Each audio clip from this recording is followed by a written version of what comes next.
No hay familias perfectas, pero sí hay familias bendecidas. Así como un hombre busca construir su casa sobre roca firme y con buenos materiales, tú y tu casa también deben tener buenas acciones y edificarse sobre esa roca firme que es Cristo. La familia es uno de los principales objetivos del enemigo. Pero Dios tiene un plan perfecto para tu familia.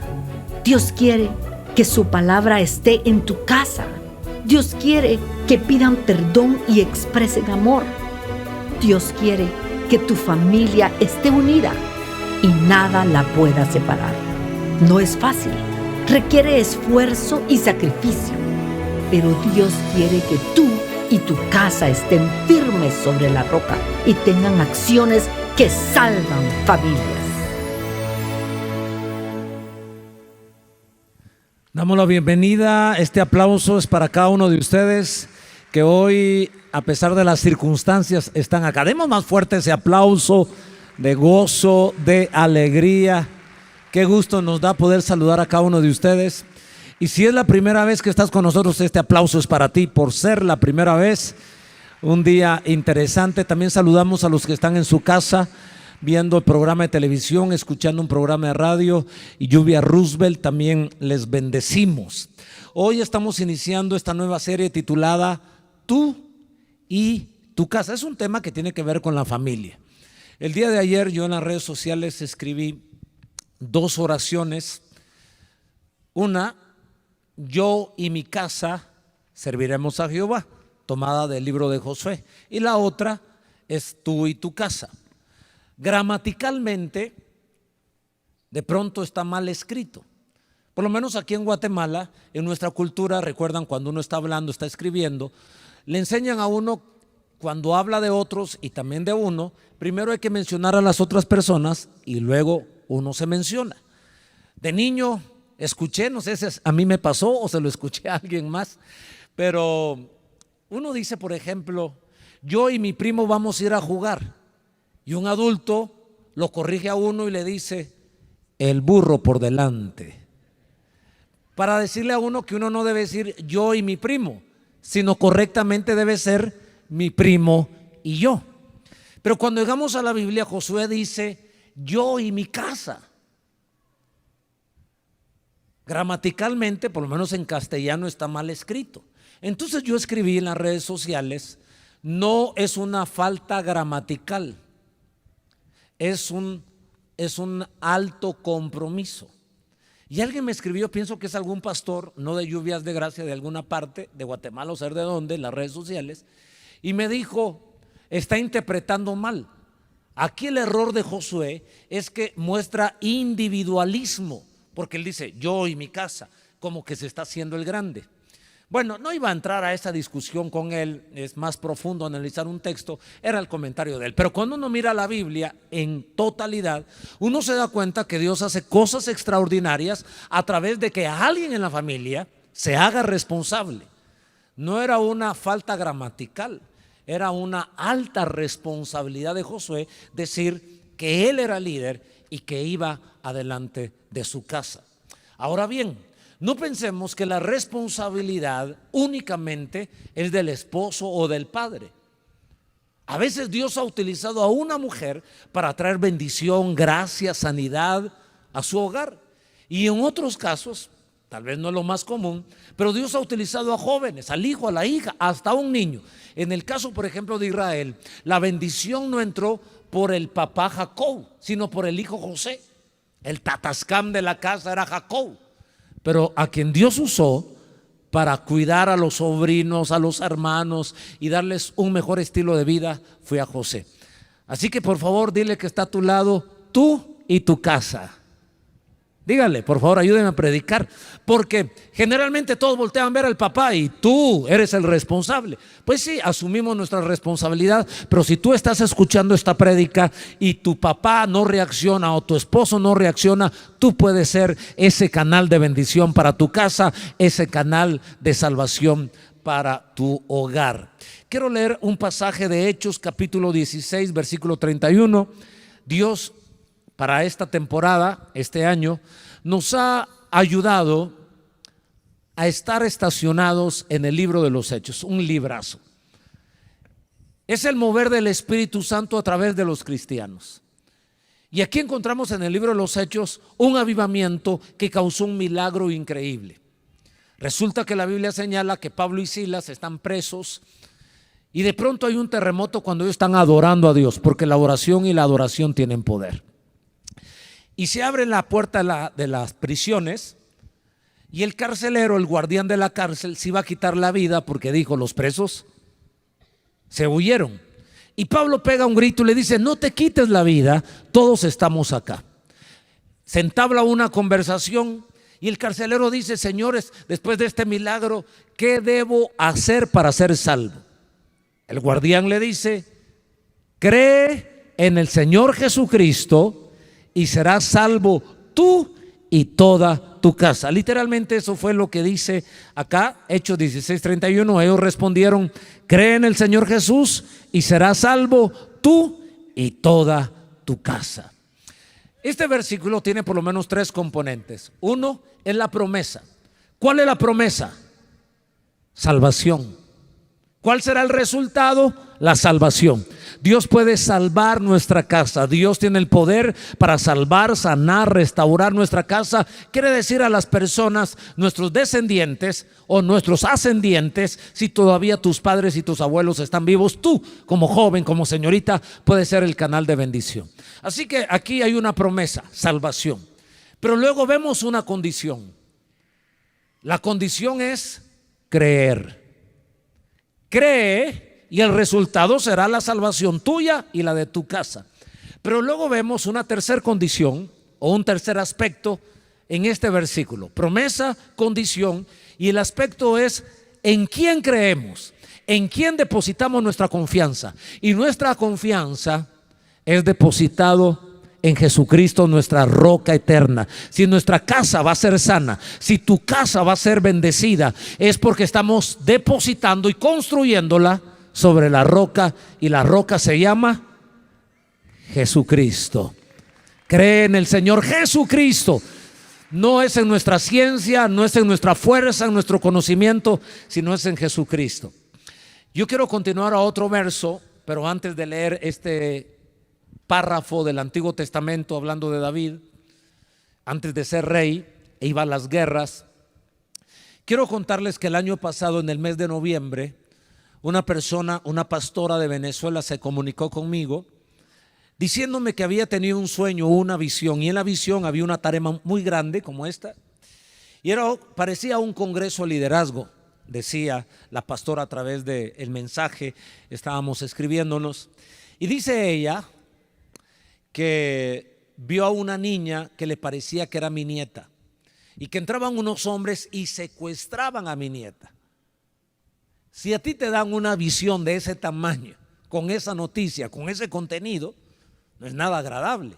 Que estaban secuestrando a mi nietecita. ¿Qué hace uno cuando recibe una palabra de Dios de esa magnitud? Que no decía: mira, a tus hijos se están casando bien y están sirviendo a Dios, y que esa toda la abrazamos, toda la aplaudimos. Así que yo, por madurez y cortesía, escuché la palabra, pensé si la tomaba o la dejaba. El punto es que Dios me había estado hablando esos días sobre que Dios habla a través de sueños y visiones.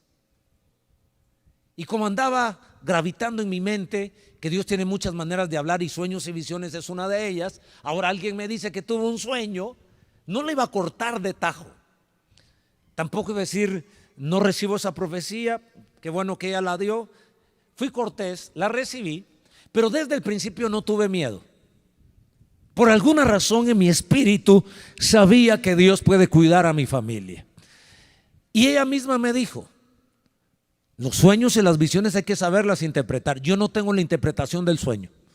Por favor, busque a Dios y Dios le puede dar la interpretación de ese sueño. A los días siguientes, ya era diciembre, entró el mundial. Recuerdan ustedes, el año pasado fue el mundial. Yo estaba fuera de la ciudad con dos familias viendo un partido de fútbol al mediodía almorzando, pero había una niña como de 7 u 8 años al lado mío, todos viendo la televisión, medio hablábamos entre nosotros, pero la niña estaba en su teléfono. En un momento yo volteo hacia donde está la niña, no exactamente donde está la niña, hay otras personas acá, y observo que ella toma su teléfono y lo esconde, lo oculta de mí, de mi vista. Me pareció raro y pensé, ¿qué estará viendo la niña que lo está ocultando? Me entra la duda, hago otro movimiento hacia el otro lado y luego regreso para ver si la niña realmente me está ocultando algo. Y cuando yo regreso, ella vuelve a ocultar el teléfono. Quisiera tener la vista de muchas mujeres de las que hay aquí que todo lo miran. Los hombres no somos tan cuidadosos para observar todo, ellas son más observadoras. La verdad es que no vi lo que estaba viendo esta niña, pero es obvio que estaba viendo algo que no era correcto. No sé qué era. Seguramente no era correcto por sus padres. Y ella, cuando sintió que yo iba o podía ver su teléfono, lo ocultó. Y ahí Dios me dio la explicación de la visión. Ahí Dios me habló y me dijo: los secuestradores son ideologías, son pensamientos, son filosofías. La ideología de género es un secuestrador. Las ideologías y pensamientos ateístas, materialistas, que le dan la espalda a Dios, son secuestradores de la mente, de la moral de nuestros niños. El arma o el vehículo con el que están secuestrando a las familias, la mente, puede ser también de nuestras esposas, nuestros padres, de tu esposo, de tus hijos. Las armas o los vehículos son las redes sociales, son las plataformas digitales. Ahora bien, hago una salvedad. No estoy diciendo que las plataformas digitales, las redes sociales, son diabólicas. Eso es como decir que vinieron unos secuestradores en un carro Toyota y tomaron al niño, a la esposa y se lo llevaron. Y que alguien salga diciendo: los carros son del diablo y los Toyotas, no hay que usar carros Toyotas. Sería absurdo. Así que no estoy diciendo que las redes sociales en sí mismas sean malas. Pero hay personas o hay ideologías, hay pensamientos que utilizan las redes sociales para podrir, carcomer la mente de nuestros hijos y de las siguientes generaciones. Y el Señor también nos ha mostrado que son 3 cosas las que se secuestran de nuestra familia. Número 1, la identidad sexual. Los jóvenes, los niños, tienen confusión de su sexualidad por lo que están viendo día a día, bombardeados segundo tras segundo de una manera creativa. Están secuestrando la identidad sexual de nuestros hijos. En segundo lugar, están secuestrando la integridad. Y en tercer lugar, como consecuencia, están secuestrando la dignidad. Así que la identidad, la integridad y la dignidad de nuestra familia. En ese contexto, el Señor me llevó, yo estuve pensando, Dios, ¿qué episodios en la Biblia vemos que gente llegó a robar, a capturar, a llevar en cautividad a la familia y que se levantaron hombres o personas a defender a su familia? El Señor me llevó a este pasaje. Primer libro de Samuel, capítulo 30. David había incursionado en el campamento enemigo con sus soldados y habían desprovisto su campamento. Vino un ejército enemigo, captura a las esposas de los soldados y a sus hijos y se los lleva secuestrados en cautiverio. Cuando llega David y se da cuenta de la catástrofe que han secuestrado, han robado a sus familias, esto sucede. Verso 6. David se angustió, pues la tropa hablaba de apedrearlo, y es que todos se sentían amargados por la pérdida de sus hijos e hijas. Note aquí, cuando realmente uno está conectado con su familia, padres, tíos, con su familia, matrimonio e hijos, y se secuestra a alguien de nuestra familia, no estoy hablando literalmente, secuestra la dignidad, la integridad, el honor, la salud, la economía. Cuando alguien en la familia está pasando por dificultades, hay un sentimiento fuerte en nosotros, de tristeza, de amargura, de dolor. Así estaba David y así estaba su ejército. Estaba amargado porque se habían llevado a sus hijos y a sus hijas. Pero mire qué pasó con David, y eso proclamo sobre nosotros. Pero cobró ánimo y puso su confianza en el Señor su Dios. Pero cobró ánimo y puso su confianza en el Señor su Dios. Tú y tu casa vamos a salir adelante. Tú y tu casa vamos a ser salvos. La promesa es que tú y tu casa serán salvos, sanos, restaurados. Pero alguien tiene que levantarse. En aquel caso fue el carcelero que le dijo a Pablo: ¿qué debo hacer para ser salvo? Cree tú y serás salvo tú y tu casa. En este caso fue David. Y miren cómo David consulta a Dios. Versículo 7. Entonces dijo al sacerdote Abiatar, hijo de Ahimelech: tráeme el efod. Tan pronto como Abiatar se lo trajo, David consultó al Señor. Eso hay que hacer, consultar a Dios. ¿Debo perseguir a esa banda de saqueadores y secuestradores? ¿Los voy a alcanzar? Y esto es lo que nos responde el Señor a todos los que amamos a nuestra familia. Persíguelos, respondió el Señor. Vas a alcanzarlos y rescatarás y salvarás a los cautivos. Cree en el Señor Jesucristo y serás salvo tú y tu casa, y serás sana tú y tu casa. Y puede ser que tú no seas el padre o la madre, es más, ni te has casado y no tienes hijos y dices: este mensaje es irrelevante para mí. No es irrelevante, porque tú compartes la vida con alguien. Siempre hay alguien que vive, que tú amas. Aun cuando no está en tu propia casa, esa persona puede ser bendecida por ti.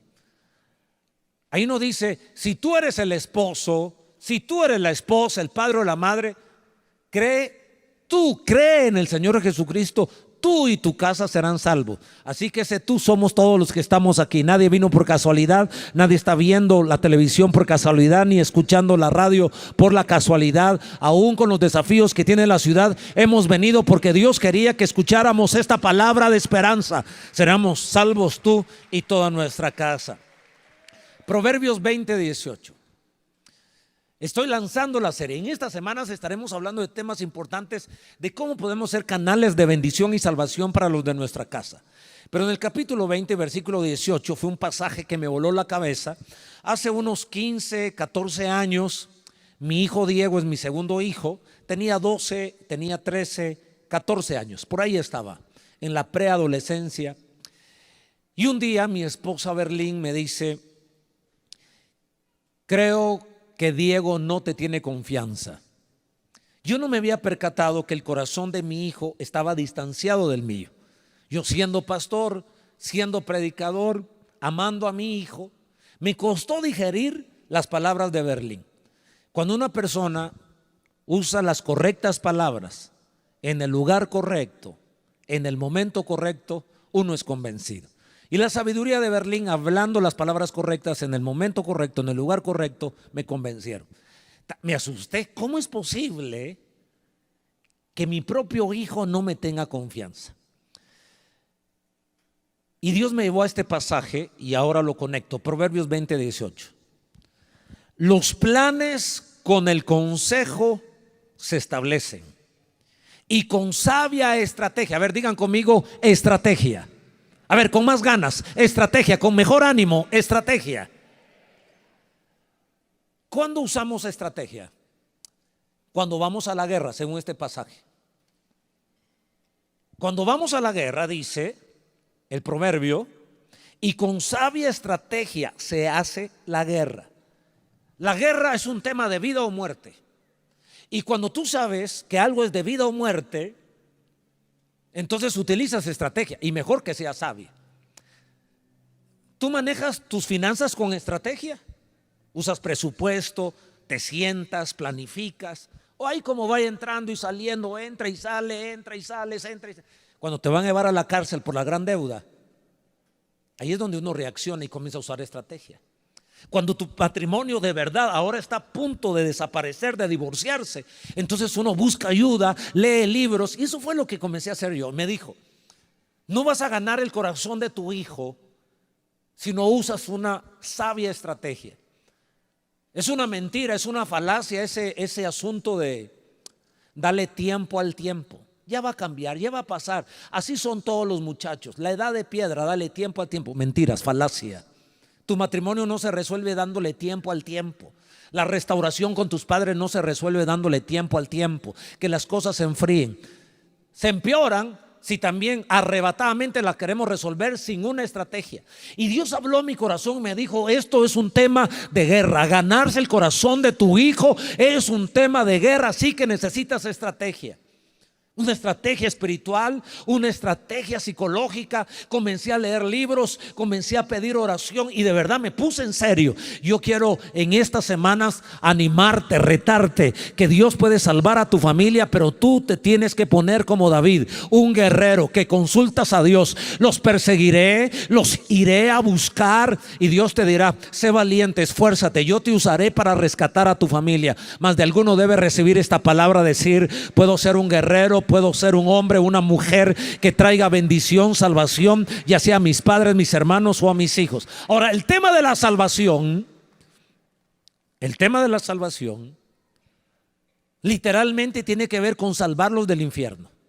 Si alguien en tu casa no conoce a Jesús, proclamo, oro y profetizo que tú seas el instrumento para alcanzar a los miembros de tu familia para la gloria de Dios y para la salvación de sus almas del castigo eterno. No hay comparación entre la salvación eterna y otros tipos de salvaciones. Sin embargo, cuando Jesús llega a la vida, no solo nos salva del castigo eterno, también nos salva de demonios y de ataques y de enemigos en el presente. ¿Qué ataca a la familia? Una enfermedad es un gran ataque a la familia. El desempleo, la amargura, el pleito. Podría seguir enumerando diferentes enemigos, pero esta es nuestra fe, que si yo creo, si yo tengo fe, si yo tengo confianza, el Señor me salvará a mí y salvará a mi familia, salvará de la enfermedad, salvará de la miseria, salvará de la destrucción y por supuesto nos salvará del infierno eterno. Dios nos use, te use a ti y me use a mí para traer bendición.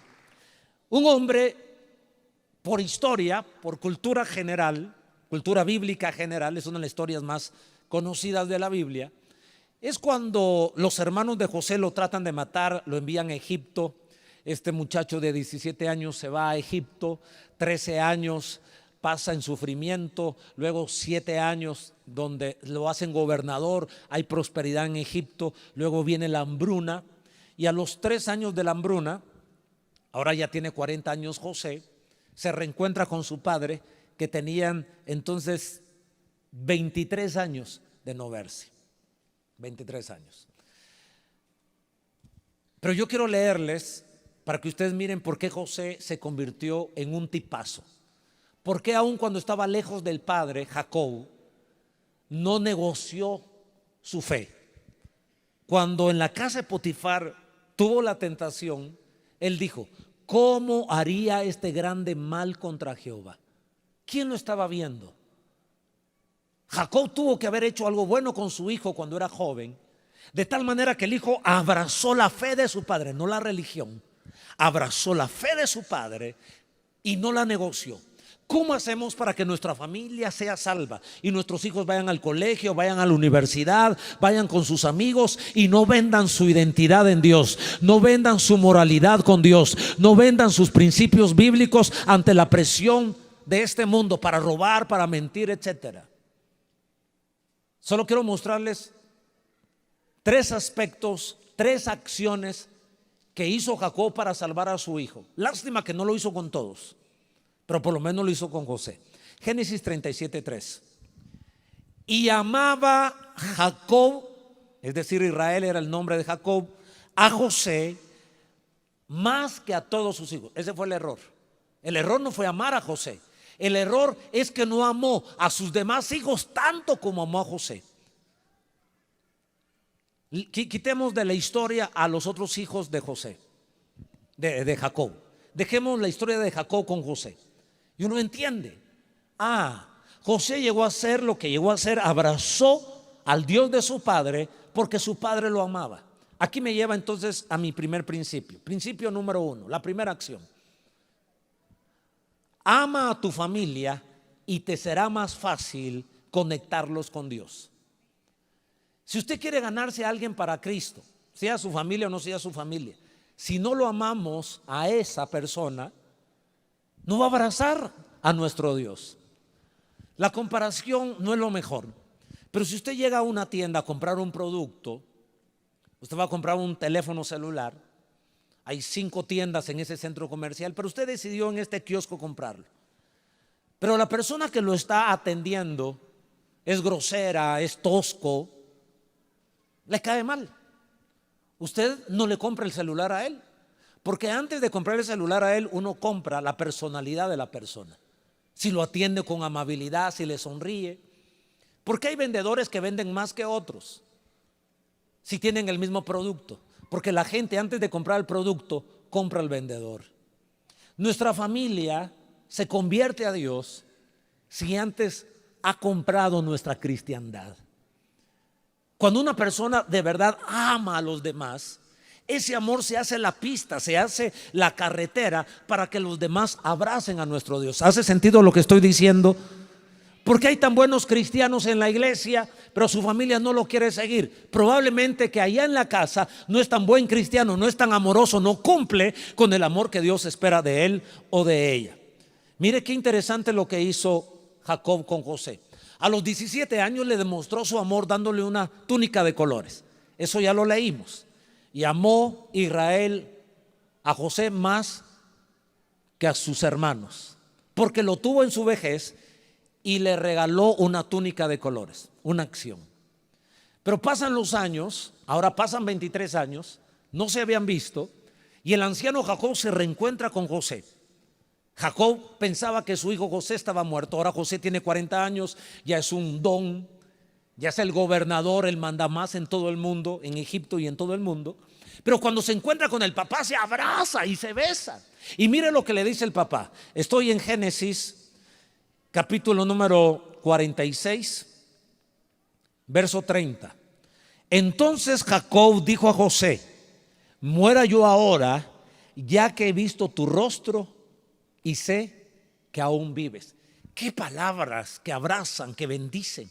Las palabras del padre fue: te vi, hijo mío, ahora ya puedo morir. Tú vales tanto que verte visto a ti es como haber visto la gloria. Ya me puedo morir. En otras palabras, Jacob siempre amó a su hijo José. Si tú quieres conquistar a alguien para Dios, lo tienes que amar hasta el final. Si quieres ganar a tus padres para Dios, tienes que amar a tus padres, a tus hermanos, a tus hijos. ¿Hace sentido lo que estoy diciendo? Hay que amarlos. Les quiero proponer 3 maneras como nosotros podemos amar a nuestra familia.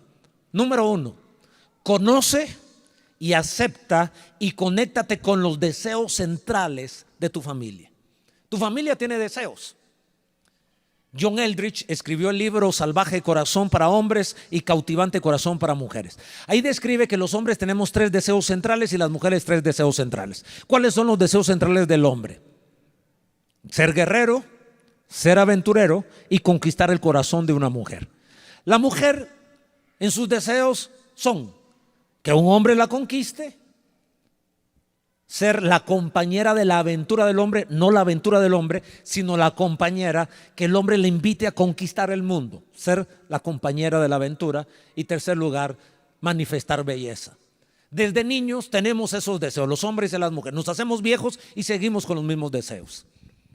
Entonces, si tú quieres conectarte, mostrarle amor a una persona, conoce esos deseos, si es hombre o si es mujer, y valídalos ahí en esos deseos. Hazles ver que son guerreros, aventureros y conquistadores.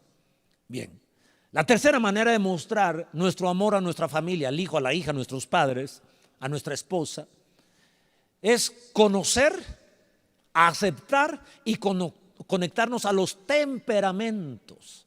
Señores, nuestra esposa tiene un temperamento, una manera de percibir el amor, una manera de expresar el amor. El esposo también, los padres y los hijos. Pero debemos conocer los temperamentos. Mi temperamento es colérico melancólico, dominado por el Espíritu Santo. El punto es ser dominado por el Espíritu Santo, porque si no somos dominados por el Espíritu Santo, ningún temperamento suma. Pero todo temperamento dominado por el Espíritu Santo es una bendición en nuestra casa. Ahora bien, Diego, mi hijo, es colérico melancólico como yo, y echábamos pista. Entonces tenemos que conocer Aceptar, clave la palabra aceptar.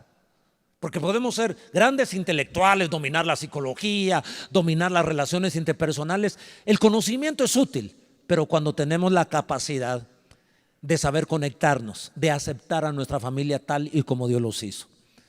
Y en tercer lugar, debemos conocer y aceptar la humanidad de nuestros hijos o de nuestra familia si son nuestros padres. Hay mujeres que tienen la nariz tan bonita, ¿verdad? Respingada la nariz, o el hombre. Y entonces está deseando que su hijo o su hija nazcan con la nariz así. Y no salió con esa nariz, salió chata, salió chato. Y la mamá y el papá se frustran porque la nariz no es como la de él, o el color de ojos, o la altura. Todos los padres queremos que nuestros hijos sean grandes, robustos, y hay hijos que no salen ni grandes ni robustos. O queremos flacos o los queremos, pero miren, a veces son obesos, a veces son flacos, altos, bajos. Tú estás llamado a amar a tus hijos, a tus hijas, incluso a tus padres, porque con el tiempo nos vamos desgastando en la vida. Ya no somos tan fornachones como éramos y tenemos que seguir amando a papá y a mamá, aunque les cueste caminar, aunque ya no tengan cabello, aunque su pelo sea blanco o aunque estén arrugados y sean de paso lento. Tenemos que ganarnos a la gente por sus deseos, por sus temperamentos y aceptar su humanidad. Acciones que salvan a nuestra familia. La primera es amar a nuestra familia, como lo hizo Jacob con José. La segunda acción, si quieres salvar a tu familia, tienes que amar a Dios por encima de todas las cosas. No solo amar a Dios, no basta amar a Dios. Tienes que amarlo con toda tu alma, con todas tus fuerzas y con toda tu mente. ¿Ven la diferencia? Una cosa es amar y otra cosa es amar con todo el corazón, con todas las fuerzas y con toda la mente. Cuando una persona ama a Dios así, con todas las ganas, entonces la gente que está cerca de él es inspirada y es atraída a ese amor. Y Dios respalda a la persona que le ama de esa manera. No podemos pensar que nuestros hijos amen a Dios, sirvan a Dios, si nosotros apenas amamos a Dios. Quiero mostrarle con la Biblia. Este pasaje a mí me impresiona mucho. Es Jacob, el personaje que estamos utilizando. Esta segunda acción es amar a Dios y será más fácil conectar a la familia a Dios.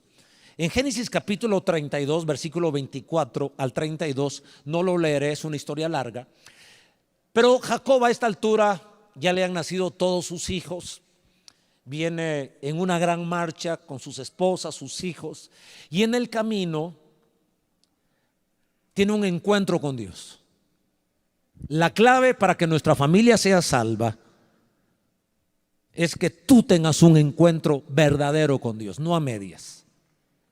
Mucho menos un encuentro con la religión. Hay gente que pareciera que abraza a Dios, pero lo que ha abrazado es la religión evangélica, y abrazar una religión no basta para que nuestros hijos y nuestra descendencia conozca al Señor, no basta. Se necesita algo más profundo. Jacob ya había tenido un Betel y no le bastó. Betel significa casa de Dios. Bet en hebreo es casa, él es Dios, casa de Dios. Se encontró con Dios, pero su vida no cambió. Seguía llamándose Jacob.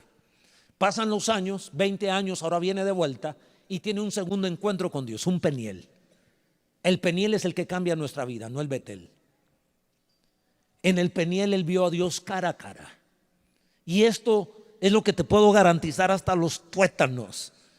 La manera de salvar a nuestra familia es que nosotros tengamos un encuentro con Dios cara a cara.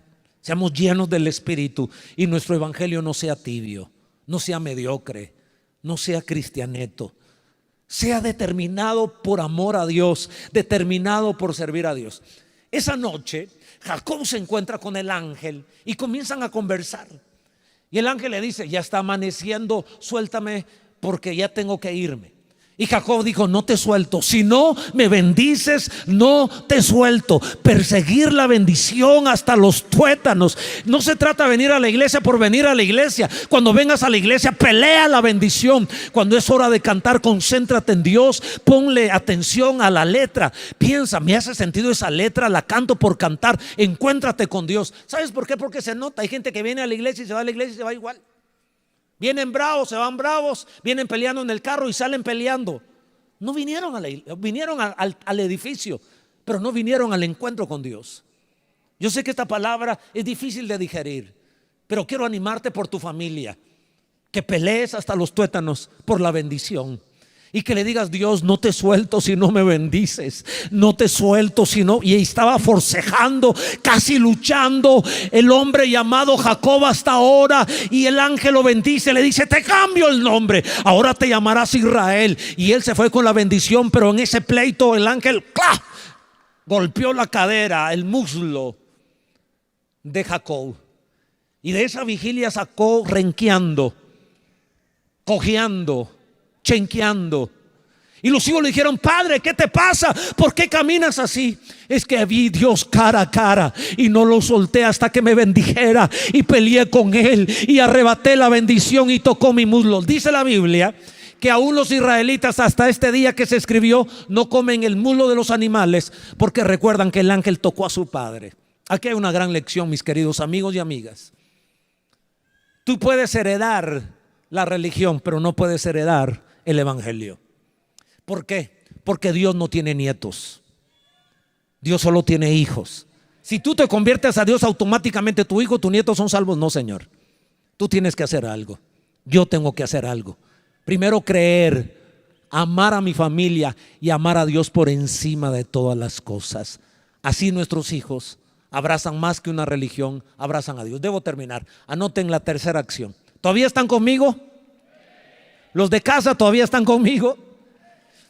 ¿Cómo podemos ser salvos nosotros y nuestra casa? No solo del infierno, sino también de la enfermedad y de los ataques del enemigo. Amándolos, amando a nuestra familia, así los salvamos. 2, amando a Dios por encima de todas las cosas. Y número 3, amando el lenguaje de nuestra familia, o más bien en plural. Préstele atención a esto, es una herramienta muy grande que le puede ayudar. Amando los lenguajes de nuestra familia, la manera de comunicarnos, aquellas cosas que nos importan. Así que estos son los 3 lenguajes, por lo menos 3 lenguajes. Número 1, el lenguaje de los sueños. Diga conmigo: sueños. Mire, los sueños, esas visiones de nuestro futuro. Toda la vida de José fue dirigida por los sueños. Los sueños son importantes en nuestra vida y se convierten en un lenguaje. Si tú quieres llegar al corazón de una persona, sea niño, adolescente, joven, adulto, anciano, tiene sueños. ¿Qué quiere hacer en la vida? Si está anciano, él piensa: ¿cómo quisiera morir? ¿En qué ciudad quisiera morir? Conéctese a los sueños de las personas. Pregúntele sobre sus sueños. Yo confío que lo que estamos predicando y lo que vamos a estar haciendo en estas series te bendiga. Que no dejes de ir a un grupo familiar, que a ellos van a seguir predicando esta serie y el otro domingo seguimos.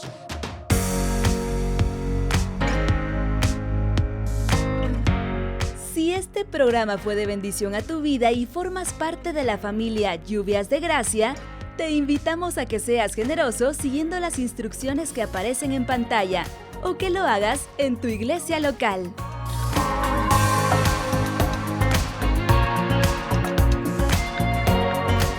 Dios te bendiga.